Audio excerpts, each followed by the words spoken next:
Eva, on va être plus sérieux. Oui. À quoi Mon Dieu. ressemble notre et votre soirée sur les écrans? Quel thème se dégage de vos programmes? La soirée tient en 2 mots, anniversaire et scandale. Ça commence le 5 avril 1971. 343 femmes signaient un manifeste publié en une du Nouvel Observateur. C'était il y a 50 ans. L'avortement était alors interdit. Non, cet enfant, je ne le veux pas, absolument pas. Je ne sais pas encore comment je vais faire, comment je vais me débrouiller, mais je l'aurai pas. 800 000 avortements par an, 5 000 mortes et des femmes traumatisées. C'était ça l'avortement, il y a 50 ans.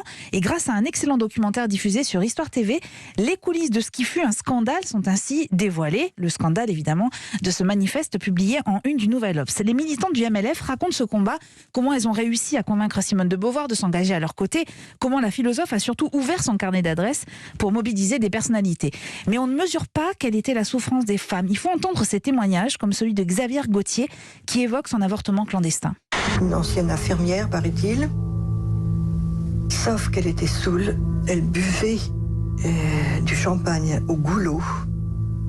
Elle a mis une toile cirée sur sa table de salle à manger, elle m'a allongé dessus, elle m'a mis un spéculum qui sortait de je ne sais où, et elle a enfoncé une sonde, millimètre par millimètre. À chaque millimètre, c'était une douleur épouvantable, épouvantable.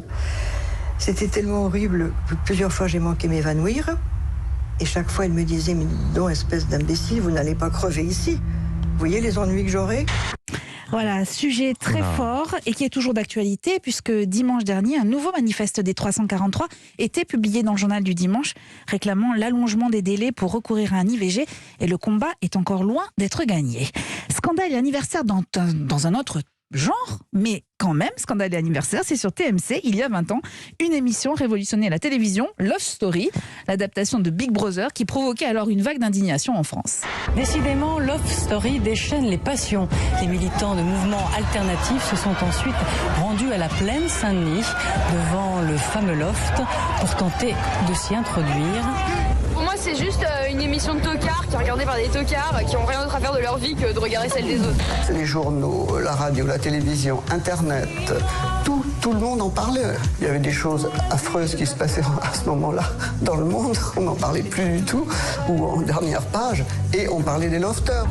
On a oublié, Philippe. Totalement oublié les manifestations d'altermondialistes. Voilà, exactement, c'était exactement ça, quasiment. Indignation médiatique, donc, mais face à un engouement populaire, M6 n'a jamais enregistré de tels records d'audience en donnant naissance donc à la télé-réalité d'enfermement. Le documentaire est peu critique sur le loft, certes, mais il est bien fait. Il raconte aussi cette épopée télévisuelle. Une deuxième partie sera diffusée la semaine prochaine. Manifeste des 343 dans les coulisses d'un scandale est à voir sur Histoire TV à 20h50 et les 20 ans de la télé-réalité anime la soirée de TMC dès 21h15. Merci beaucoup Eva Rock, merci beaucoup Jean-Luc Lemoyne.